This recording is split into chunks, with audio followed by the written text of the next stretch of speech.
Yes.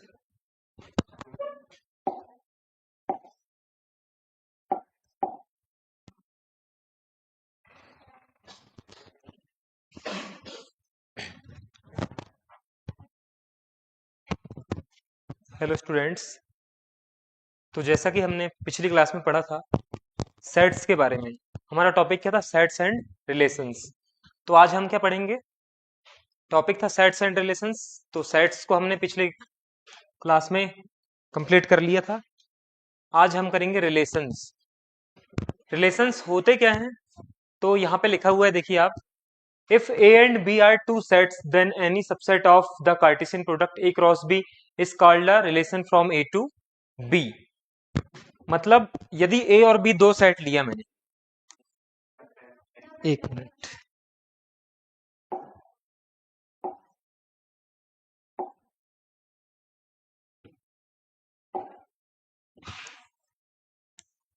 ये ए लिया और ये बी लिया, दो सेट लिया मैंने, और दोनों सेट का क्या बनाया मैंने? Cartesian product. जैसे इसमें मान लू कि यहाँ पे तीन एलिमेंट्स 1 2 3, इसके पास है ए बी सी।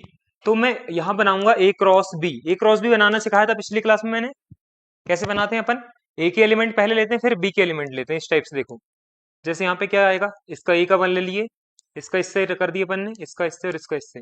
तो यहाँ वन का ए से रिलेशन, टू का सी से, और थ्री का बी से। तो ये जो कार्टेशियन प्रोडक्ट है, यही क्या कहलाता है? रिलेशन कहलाता है। A cross B any subset of the Cartesian product. ये ए क्रॉस बी क्या है? कार्टेशियन प्रोडक्ट है। तो इसके भी कितने भी सबसेट ले सकते हैं। इसके सबसेट कितने होंगे बताओ? 2 टू दी पावर 3, क्योंकि इसमें टोटल कितने एलिमेंट्स हैं? 1 2 3। तो 2 टू दी पावर 3 कितने आएगा? 8। ये लिखा है देखो, 2 की पावर m क्रॉस n। तो यहां देखिए, रिलेशन जो होता है वो होता है यदि ए और बी दो सेट हैं, तो any subset of the Cartesian product A cross B is called relation from A to B. तो मैं कहता हूं कि ए और बी आपस में क्या है? रिलेटेड हैं।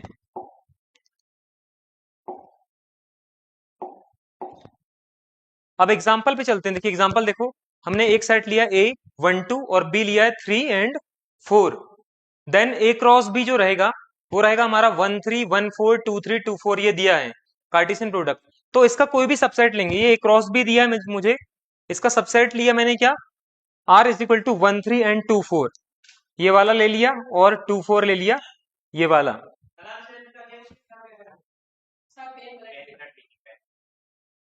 ठीक है, तो देखिए सबसेट ए क्रॉस बी का कोई सबसेट कैसे लूंगा मैं? इनमें से कुछ एलिमेंट्स ले लूंगा। तो कुछ एलिमेंट्स कैसे? आर इज इक्वल टू 1 3 और 2 4 को यहाँ पे ले लिया। तो ये क्या कहलाएगा? एक रिलेशन कहलाएगा। क्योंकि रिलेशन क्या होता है? Any subset of the Cartesian product A cross B. Cartesian product को हिंदी में क्या कहते हैं? कार्तीय गुणन। इसको कहते हैं अपन कार्तीय गुणन।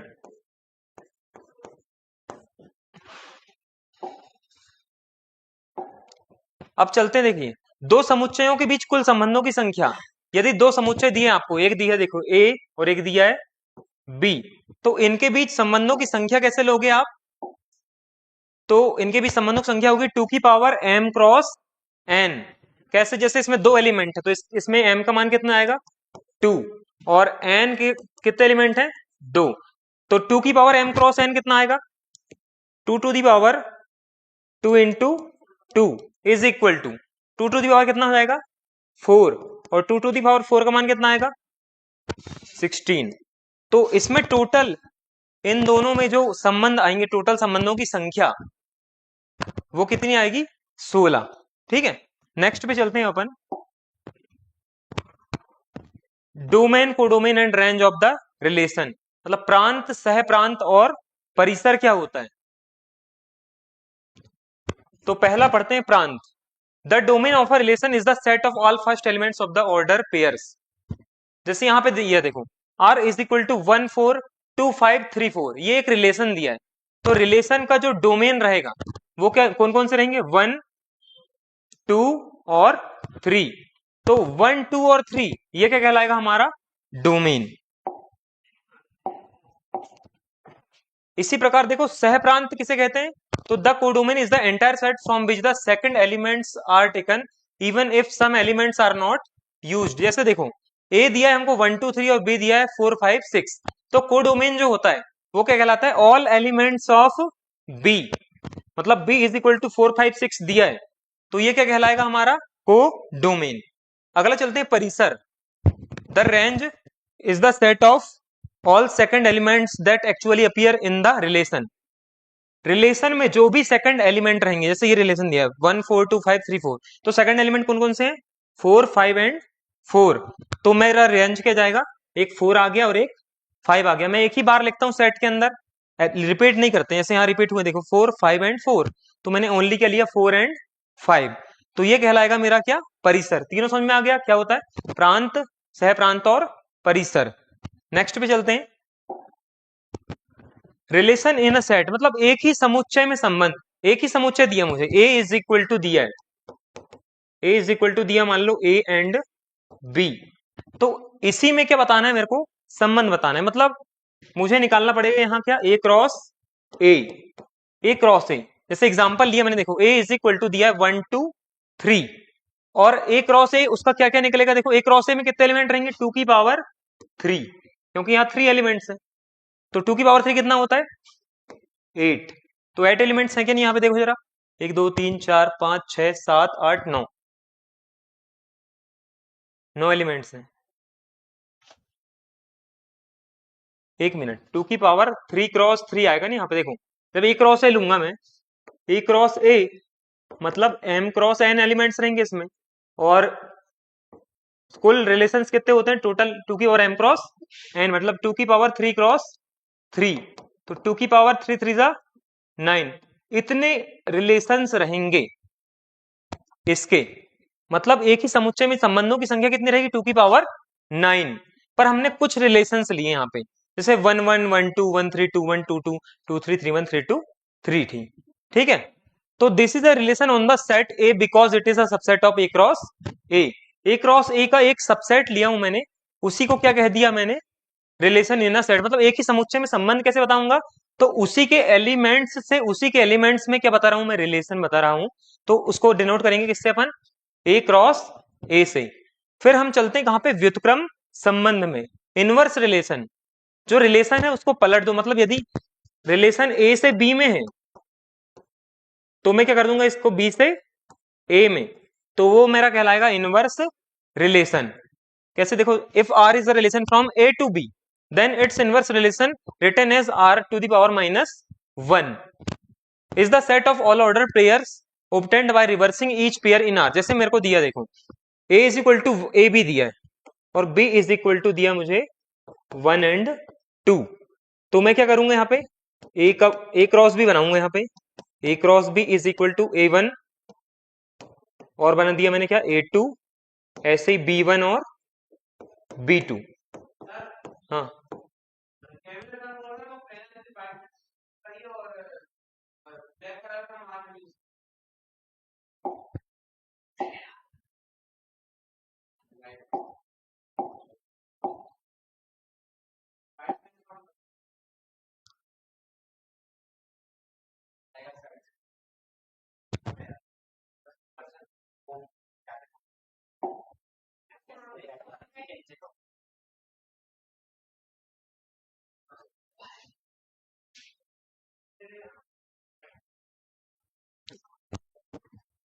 हाँ, तो हम क्या पढ़ रहे हैं, व्युत्क्रम संबंध। तो जब मैं ए क्रॉस बी में ले रहा हूं a1 a2 b1 b2, तो मैं अब क्या लूंगा b क्रॉस a, ये मेरा कहलाएगा इनवर्स रिलेशन। ये जो b क्रॉस a लिया मैंने, इसको पलट दूंगा एलिमेंट्स को, कैसे, इसको कर दूंगा 1a, इसको कर दूंगा 2a, इसको कर दूंगा 1b और इसको कर दूंगा 2b। तो ये मेरा कहलाएगा इनवर्स रिलेशन। एक एग्जांपल लिया हूं मैंने, यहां देखो इसको डिनोट करेंगे आर इनवर्स से। मतलब जब ए बी दिया है मुझे, ये ए बी के रूप में थे, तो इसको मैं क्या कर दूंगा, बी ए के रूप में कर दूंगा, मतलब एलिमेंट्स को पलट दूंगा। जैसे एग्जांपल लिया मैंने, एक रिलेशन दिया है 1 4 2 5 3 4, then the inverse relation is, inverse relation क्या होगा, 1 4 का कर देंगे 4 1, 2 5 का 5 2 और 3 4 का 4 3। समझ में आ गया ये? एक ही समुच्चय में संबंध कैसे पढ़ेंगे और व्युत्क्रम संबंध होता क्या है, तो एलिमेंट्स को आपस में पलट देंगे। नेक्स्ट चलते हैं, टाइप्स ऑफ रिलेशंस। ये पढ़े 12th में अपन ने पढ़े, कौन सा चैप्टर था ये, फर्स्ट ही था।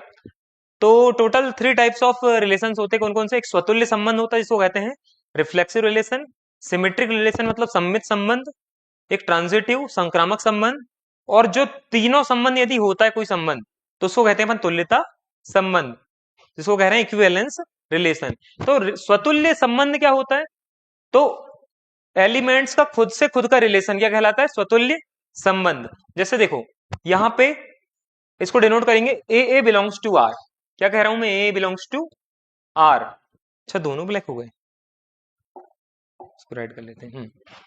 तो देखो जैसे एक मैंने लिया सेट ए 1 2 3, और एक उसमें संबंध बताया 1 1 2 2 और 3 3, तो ये रिफ्लेक्सिव कैसे कहलाया, क्योंकि इसमें खुद का खुद से क्या दिया गया है, रिलेशन दिया गया है। 1 का 1 से, मतलब इस टाइप का रहना चाहिए, जो ए है वो आर में बिलोंग करना चाहिए, मतलब 1 1 भी बिलोंग करना चाहिए, 2 2 भी और 3 3 भी, तो वो कहलाता है मेरा रिफ्लेक्सिव रिलेशन, स्वतुल्य संबंध। नेक्स्ट चलते हैं कहां पे, सिमेट्रिक रिलेशन, सममित संबंध। तो a relation R on a set A symmetric if, यदि ए बी आर में बिलोंग कर रहा है तो बी ए भी आर में बिलोंग करना चाहिए, तब मैं उसको कहता हूं कि ये सममित संबंध है। कैसे? एक रिलेशन लिया हूं मैंने, आर इज इक्वल टू 1 2 यदि बिलोंग कर रहा है तो 2 1 भी बिलोंग करना चाहिए, तो यहां पे कर रहा है, तो मैं इस रिलेशन को क्या कह दूंगा, सिमेट्रिक। थर्ड पे चलते हैं कहां पे, संक्रामक संबंध, ट्रांजिटिव रिलेशन। तो ट्रांजिटिव रिलेशन क्या होता है, यदि A B belongs to R और B C belongs to R, then A C belongs to R. मतलब यदि ये दो जोड़े आर में बिलोंग कर रहे हैं तो ए सी भी आर में बिलोंग करना चाहिए। एक रिलेशन लेते हैं चलो, 1 2 यदि आर में बिलोंग कर रहा है और 2 3 आर में बिलोंग कर रहा है, तो 1 और 3 का जो पेयर है वो भी आर में बिलोंग करना चाहिए, तो ये क्या कहलाता है, संक्रामक संबंध, जिसको कहते हैं ट्रांजिटिव रिलेशन। अब चलते हैं अपन तुल्यता संबंध पे। तो तुल्यता संबंध क्या होता है, जहां पे तीनों रिलेशन एग्जिस्ट करते हैं। एक एग्जाम्पल तो अपन ले सकते हैं, सिंपल है एग्जाम्पल तो, पर अभी इसको समझते हैं ये क्या है। तो जैसे इज इक्वल टू रिलेशन है, मान लो कोई ने बोल दिया तुमको कि ए इक्वल क्या है, बी है, ये एक रिलेशन दिया गया तुम कि ए इक्वल बी है, तो ये जो रिलेशन रहेगा ये क्या कहलाएगा, मेरा तुल्यता संबंध, क्योंकि मैं इसमें स्वतुल्य संबंध भी नोट कर सकता हूं। जैसे ए देखो, ए 1 रहेगा तो बी भी कितना रहेगा, 1 रहेगा, मतलब A is equal to B is equal to 1, या A is equal to B is equal to क्या ले लूंगा, 2, मतलब दोनों आपस में क्या होना चाहिए, बराबर। तो यदि मैं दो बराबर एलिमेंट्स लूंगा तो ये वाला आएगा स्वतुल्य संबंध, दो बराबर मैंने क्या ले लिया, एलिमेंट्स ले लिया, तो सममित संबंध भी आएगा। मतलब यदि 2 2 आर में बिलोंग कर रहा है तो इसको आपस में पलटेंगे भी तो क्या आएगा, 2 2 ही आएगा ना, तो ये कौन सा रिलेशन हो गया, सिमेट्रिक सममित संबंध। और संक्रामक संबंध में क्या करूंगा मैं, यदि 2 2 आर में बिलोंग कर रहा है और 2 2 भी आर में बिलोंग कर रहा है, तो ये 2 और ये 2 भी आपस में क्या बना लेंगे, 2 2, और ये भी किस में बिलोंग करेंगे, आर में। मतलब कोई इक्वल रिलेशन दिया गया है तो वो क्या कहलाएगा, मेरा इक्विवेलेंस रिलेशन, तुल्यता। और भी एग्जांपल है, तो जहां पे तीनों रिलेशन, यहां पे तीनों रिलेशन रहेंगे उसको कहेंगे अपन तुल्यता संबंध, इक्विवेलेंस रिलेशन। ये भी पढ़ चुके हैं, ये रिवाइज हो रहा है अपना 12th का, ठीक है। नेक्स्ट पे चलते हैं अपन। अब दिया है फंक्शन क्या होता है, फलन। फलन क्या होता है, तो फलन एक प्रकार का क्या होता है, रिलेशन। फलन क्या है, एक प्रकार का रिलेशन।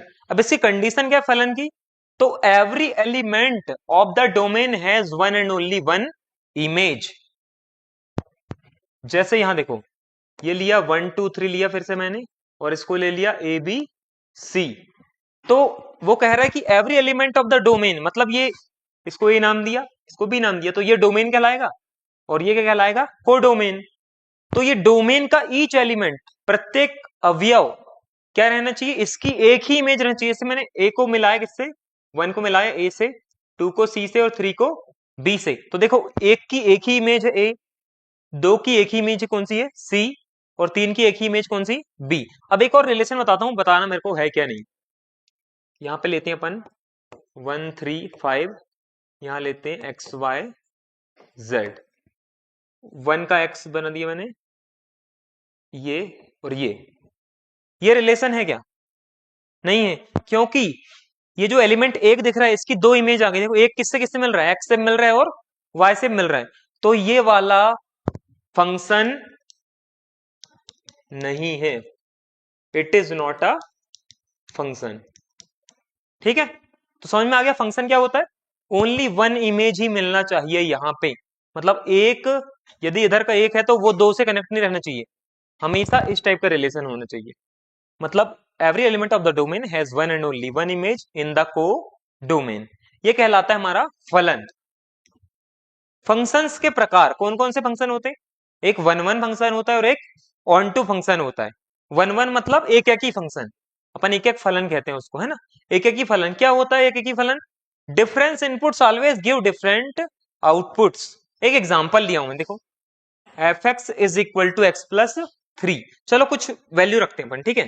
एक्स की वैल्यू कितनी रख दें, 1 और 2 रख देते हैं, तो एफ एक्स का मान कितना आएगा, f1 का मान कितना आएगा 4, और f2 का मान कितना आएगा 2 और 3 5, तो कितना आया 4 एंड 5, और x रखा मैंने 1 एंड 2, तो ये रख दिया 1 2, और यहाँ पे कौन कौन से आए 4 एंड 5, 1 को 4 से मिलाया और 2 को 5 से, तो ये एक फंक्शन है कह रहा है वो।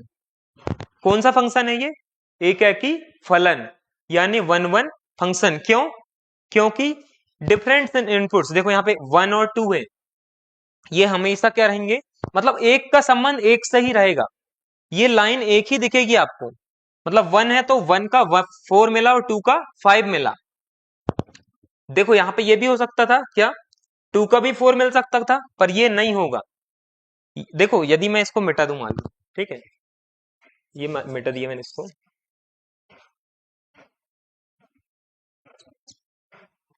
ये देखो ये तो एक फंक्शन है ना, देखो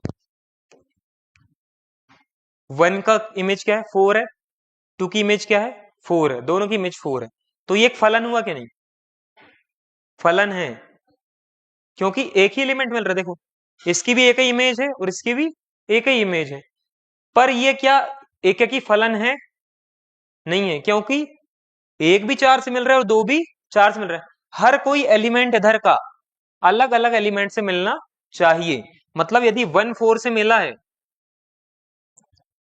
तो 1 4 से मिला है तो 2 किससे मिलना चाहिए 5 से मिलना चाहिए, तब मैं इसको कहूंगा ये वन वन फंक्शन है। इस टाइप का कोई भी फंक्शन क्या कहलाएगा, वन वन फंक्शन, यानी एक एक ही फलन। अब चलते कहां पे, दूसरा क्या होता है ऑन टू, जिसको कहते हैं आच्छादक फलन। ये है आच्छादक फलन, क्या लिखा है, a function is called onto if every element of the codomain, इधर का ये क्या कहलाता है मेरा कोडोमेन, और ये कहलाता है डोमेन, मतलब प्रांत और सह प्रांत।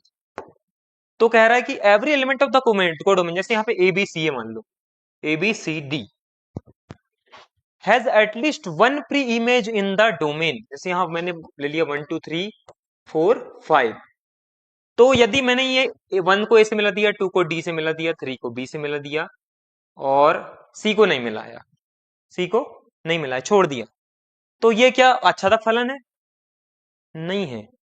यहां का हर एलिमेंट की इमेज, प्री इमेज यहां पे होना चाहिए, यहां पे कोई एलिमेंट नहीं बचना चाहिए। यहां पे कौन सा बच गया, सी बच गया, ये सी नहीं बचना चाहिए था, इसकी भी कोई इमेज रहना था, कहां पे कहीं से मिला दो, 4 से मिला दी। अब है क्या आच्छादक फलन है, यदि मैंने यहाँ पे एक ई जोड़ दिया और ई को किसी से नहीं मिलाया, तो ये आच्छादक फलन नहीं होगा। मतलब प्रत्येक अवयव जो कोडोमेन यानी सह प्रांत में है, बी में है, उसकी प्री इमेज कहीं में रहना चाहिए, डोमेन में रहना चाहिए, वरना वो आच्छादक फलन नहीं होगा। एग्जाम्पल दिया है 2x माइनस 3, इसका कलर बदलते हैं अपन, ये लेते हैं यहाँ पे वैल्यूज रखते हैं फिर इसमें बनाएंगे, ठीक है। चलो रखो जरा एक्स की वैल्यू 1 और 2 ही रखते हैं। चलो तो कितना आया एफ एक्स बराबर 1 रखो, यहाँ पे कितना आएगा 2 1 से 2 -1 और 2 रखो 1 आएगा, ठीक है। तो ये दो एलिमेंट मिले, अपन बनाते हैं इसको यहाँ पे, ये बनाए, इसको ए नाम दिए, इसको बी। एक्स की वैल्यूज कितनी 1 और 2 और इसकी वैल्यूज कितनी -1 और 1। तो देखो 1 रखे तो कितनी मिली -1 और 2 रखे तो 1। यहां पे कोई एक्स्ट्रा एलिमेंट दिख रहा है क्या? नहीं दिख रहा है, मतलब ये कौन सा फलन है? आच्छादक फलन है। एक और फंक्शन देखो F X is equal to X square, इसको चेक करते हैं। चलो एक्स की वैल्यू फिर से रखते हैं, कितनी 1 और 2 रखते हैं। निकालो जरा एफ एक्स कितना आएगा, 1 रखे तो 1, 2 रखे तो 4। अच्छा एक बार -1 रखो जरा, कितना आ गया 1। एक बार -2 रखो 4, मतलब इधर मिल रहा है मेरे को 1 और 4, और यहाँ पे कौन कौन से मिल रहे हैं 1 -1 2 -2। तो 1 रखा तो कितनी मिली 1, -1 रखा तो 1, 2 रखा तो 4 मिला, और -2 रखा तब भी 4 मिला। ये आच्छादक है क्या? ये आच्छादक फलन है? एक ही है क्या ये? एक ही नहीं है, क्योंकि यहाँ पे डबल डबल हो रहा है। आच्छादक भी नहीं होगा यार, आच्छादक भी नहीं होगा। अच्छा इधर कोई एलिमेंट नहीं बचना चाहिए। 1 का 1 से लिए -1 का 1 हो गया, इसको चेक करते हैं अभी बाद में, ठीक है। तो ये अभी एक ही तो नहीं दिख रहा है, आच्छादक दिख रहा है, पर इसको चेक करते हैं भी आगे चल के। अभी पढ़ते हैं अपन कौन सा एक ही आच्छादक फलन, मतलब जो दोनों होता है। इंग्लिश में क्या कहते हैं इसको? Bijective function. मतलब जो एक ही भी होता है और जो आच्छादक भी होता है उसको कहते हैं अपन बाइजेक्टिव फंक्शन। जैसे ये दिया देखो F X is equal to 2x, निकालते हैं इसको। चलो यहाँ पे मैंने दो सेट लिया, चलो यहाँ वैल्यूज रखो जरा एक्स की वैल्यूज रखो।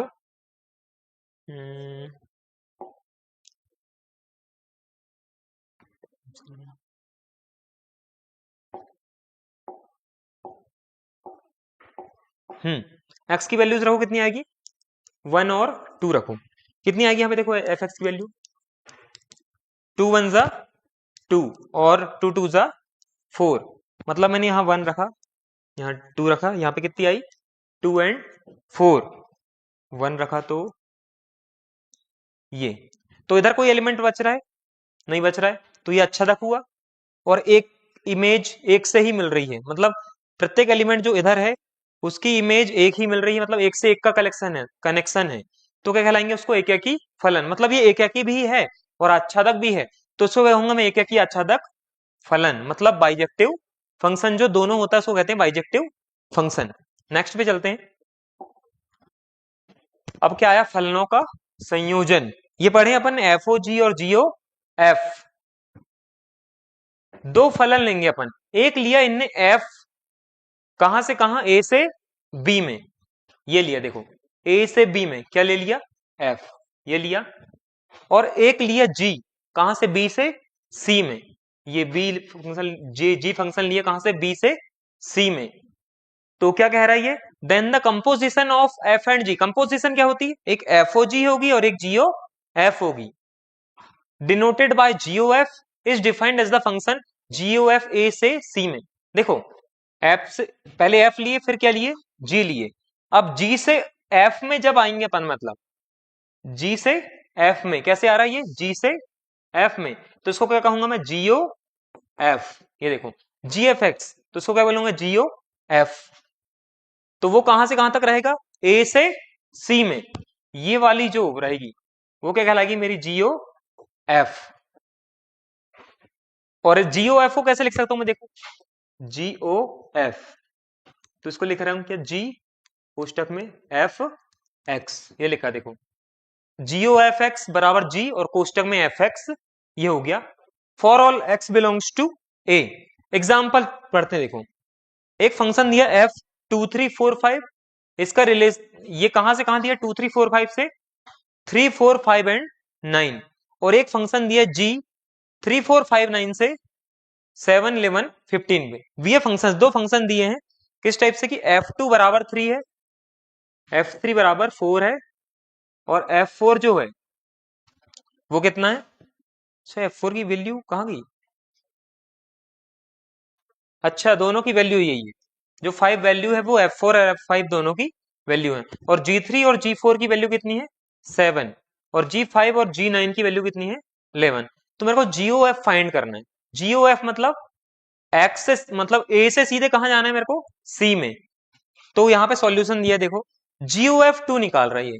GOF2 कितने एलिमेंट्स हैं, एक 2 है, एक 3 है, एक 4 है एंड एक 5 है, और कोई से एलिमेंट है क्या, 2 3 GOF4 और GOF5।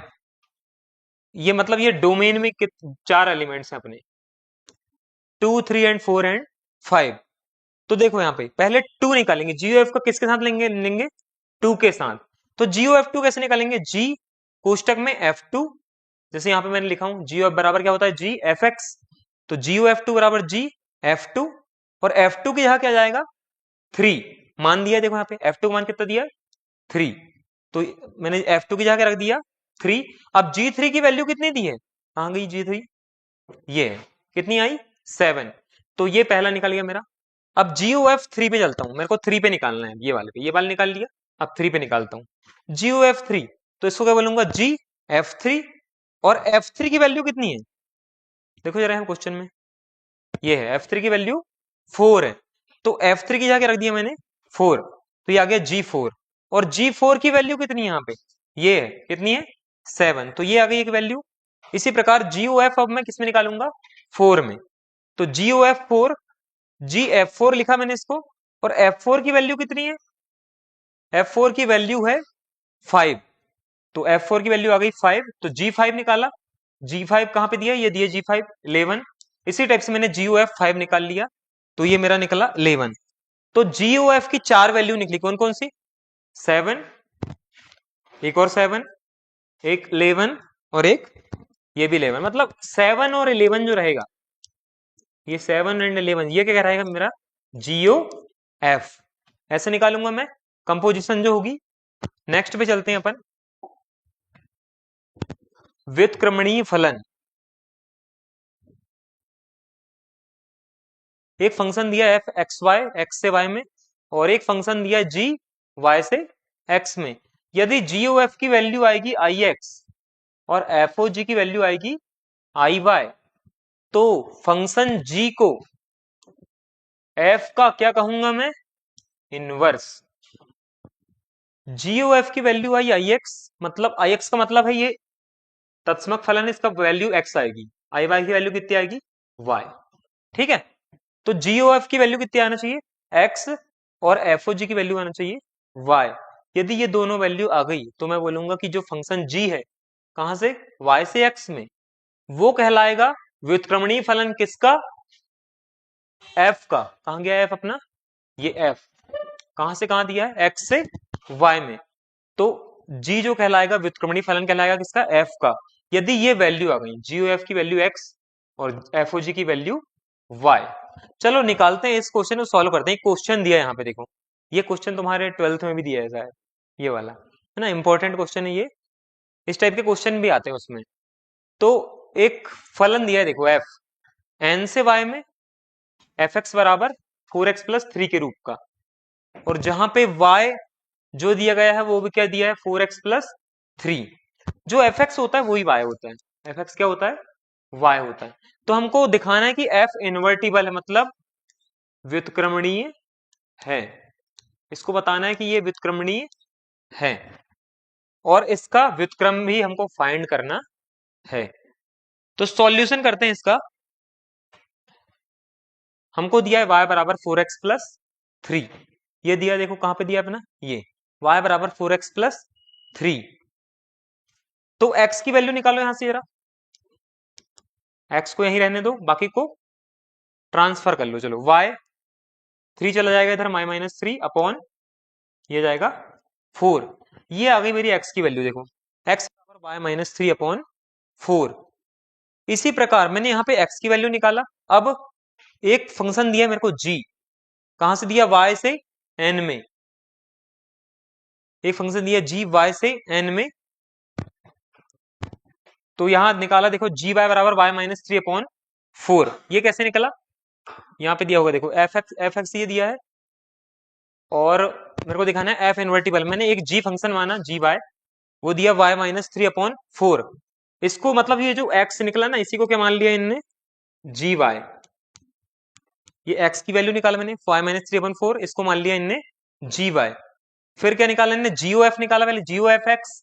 मैंने बोला था कि जीओ एफ जो आएगा वो किसके बराबर आना चाहिए, एक्स के बराबर। तो जीओ एफ एक्स निकाला, कैसे निकाला, जी जीओ एफ एक्स को लिख दिया जी एफ एक्स, और जी और एफ एक्स की वैल्यू अभी मैंने निकाला कितनी, एफ एक्स की वैल्यू निकाला मैंने 4x+3। ये दिया देखो, कहां दिया अपना क्वेश्चन, ये एफ एक्स की वैल्यू 4x+3, ये रख दिया 4x+3। और यहाँ पे आ गया ये वाला -3, y की रख दिया वैल्यू अपॉन 4। तो 3 से 3 कैंसिल, 4 से 4 कैंसिल, कितना आ गया x, यही लाना था मेरे को। नेक्स्ट चलते हैं कहां पे, एफओजी निकालते हैं। एफओजी कितना आना चाहिए, y आना चाहिए मेरा।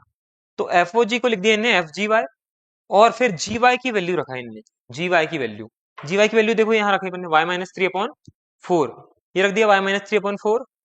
फिर क्या किया इनने, एफ एफ एक्स की वैल्यू कितनी है, कहां दिया एफ एक्स की वैल्यू, ये दिया है 4x+3। तो x की यहां रखा है इनने, x की आगे रख दिया, ये रख दिया 4y-3/4 इज इक्वल टू, क्या हुआ यहाँ पे 4y माइनस 12, y-3+3, 3 से 3 कैंसिल, क्या आ गया अपना y। तो हमको x के बराबर लाना था किसको, GOF को, और FOG को किसके बराबर लाना था, y के बराबर। और यदि ये आ गए, मतलब ये यही बोला था मैंने, यही लाना था अपने को। तो ये इंप्लाई करता है कि f इन्वर्टिबल है, और g इनवर्स है किसका, f का। मतलब मैंने क्या निकाल लिया इसका, और जो मेरा मान निकला व्युत्क्रम का मान वो कितना आएगा, यही आएगा, कहां गया ये, जी वाई बराबर y माइनस 3/4। ये जो वैल्यू आई यही क्या कहलाएगी, व्युत्क्रम किसका, फलन f का। ये जो एफ एक्स बराबर 4x+3 दिया है, इसका व्युत्क्रम क्या आएगा, जी वाई बराबर y माइनस 3/4। और इसको मैंने बोल दिया कि ये व्युत्क्रमणीय फलन है, क्योंकि एफ ओ जी जीओ एफ बराबर एक्स आ गया और एफ ओ जी बराबर वाई आ गया। तो ये क्वेश्चन मैंने इस टाइप से सॉल्व कर लिया। अपन देखते हैं कहाँ के, जेई के क्वेश्चंस देखते हैं कुछ। अच्छा, एक संबंध होता है, ये देखो बड़ा सिंपल सवाल है, क्या दिया है, ये आया केरला इंजीनियरिंग 2005 में आया ये क्वेश्चन। देखो अपन ने इतनी थ्योरी तो पढ़ ली है, ये तुम यूट्यूब में फिर से देख लोगे वीडियो, पर हमको क्या बनना चाहिए, क्वेश्चन बनना चाहिए, थ्योरी जो पढ़े।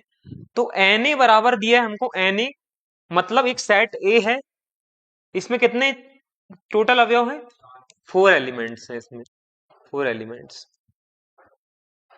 बी में कितने एलिमेंट्स है, इसको ए नाम दिया, इसको बी नाम दिया। कितने एलिमेंट्स इसमें, 3 एलिमेंट्स हैं।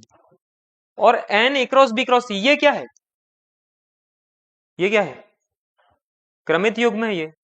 मतलब इसको कार्टेशियन प्रोडक्ट बोले थे अभी शुरू में, बड़े थे अपन ने, ए का बी से और बी का सी से, 3 दिया है इसमें, एक और सी ले लेते हैं। तो हमको इसमें कितने एलिमेंट्स होंगे वो निकालना। देखो एनसी, इसके एलिमेंट्स 4 हैं, इसके एलिमेंट्स 3 हैं, और N A cross B cross C भी दिया है। मतलब टोटल जो A cross B cross C में जो एलिमेंट्स हैं वो कितने, 24 हैं। तो मुझे निकालना है कि एनसी क्या होगा, एनसी क्या होगा। तो इसके लिए एक रिलेशन है ये वाला, N A cross N B cross N C बराबर N A cross B cross C. N A की वैल्यू कितनी दी है, ये रिलेशन में सब मान रख दो, आ जाएगा आंसर। एन ए की वैल्यू 4, एन बी की वैल्यू 3, इसको मान लो x इज इक्वल टू, इसकी मान कितनी है 24। तो 4 3 से कितना होगा 12 इंटू 24, और x को यहां से 12 को ट्रांसफर कर दो, 24/12 कितना आया x की वैल्यू 2। मतलब इसमें कौन सा ऑप्शन आंसर आएगा सही, ई ऑप्शन। तो ये तो इजी है, बस हमको ये रिलेशन पता रहना चाहिए कि N A cross N B cross N C जो होता है वो किसके इक्वल होता है, N A cross B cross C के इक्वल। अच्छा एक क्वेश्चन दे रहा हूं मैं, नेक्स्ट क्लास में करा दूंगा मैं इसको, तो इसको करके लाना है तुमको, ठीक है। इसको लिखना तो है नहीं, यूट्यूब यूट्यूब में वीडियो देख लेना है, ठीक है। ये वाला क्वेश्चन क्या दिया है, एक रिलेशन दिया है और एक सेट दिया है अपने, और एक रिलेशन दिया है टू इटसेल्फ, मतलब खुद का खुद से रिलेशन, मतलब यदि ए को मान लिया मैंने कितना 1 2 3 से लेके कहां तक 60 तक, तो मेरे को क्या निकालना है यहाँ पे ए क्रॉस ए निकालना है मुझे। और इसी इसी के जब अपन सबसेट लेंगे मतलब उप समुच्चय लेंगे इसके, तो वही क्या कहलाएगा मेरा रिलेशन। रिलेशन इस टाइप से दिया है कि उसमें ए बी टाइप के एलिमेंट्स रहेंगे, ए बी मतलब वही बताया मैंने, ए क्रॉस ए में ए बी टाइप के, और बी का मान क्या आएगा पी इंटू क्यू, और पी क्यू का मान जो है वो 3 से बड़ा रहेगा, ठीक है। पी क्यू का मान रहेगा 3 से बड़ा, और ये प्राइम है, प्राइम लेना है अपने को। प्राइम मतलब अभाज्य। कौन कौन से अभाज्य होते हैं बताओ, 2 3 5 7 11, 9 नहीं होता, 11 13 17 और 19, तो ये जितने भी प्राइम एलिमेंट्स हैं उनको लेना, प्राइम नंबर्स को किसमें, पी और क्यू में। पी और क्यू में ओनली यही वाले लोग, 2 3 5 7 11 13 17, ये वाले एलिमेंट्स किसके मान आएंगे, पी और क्यू के मान आएंगे। तो हमें निकालना है कि आर में कितने एलिमेंट्स होंगे, ये जो संबंध है आर, इसमें कितने एलिमेंट्स होंगे, ठीक है। तो इसको करके लाएंगे, इसका आंसर आएगा बी। देखते हैं नेक्स्ट क्लास में कैसे आएगा आंसर। तो आज तो अपन ने लेट शुरू करे इसलिए थोड़ा टाइम हो गया, नेक्स्ट क्लास में करते हैं अपन, ठीक है। ठीक है, ओके। कुछ पूछना है?